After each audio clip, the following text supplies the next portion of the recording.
नवीन नियम आता prepaid meter आलेला आहे.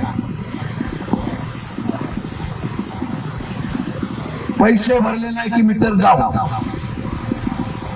अरे शेतकऱ्यांकडे पीकच चाललं नाही तर पैसे कुठून भरणार. आणि मग नवीन नियम आणला, सोलार ऊर्जेवर फुकट वीज. वीज माफीची घोषणा केली आणि सोलार ऊर्जेवर फुकट वीज. हे सोलार ऊर्जा सुद्धा या ठिकाणी चालत नाही.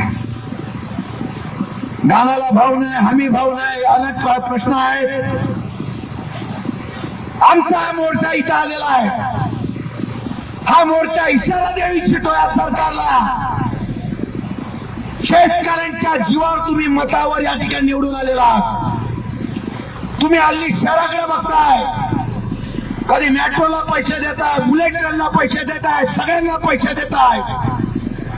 पण माझ्या सरकार मधल्या असलेल्या गरीब शेतकऱ्यांना न्याय देण्याची भूमिका तुम्ही घेत नाही.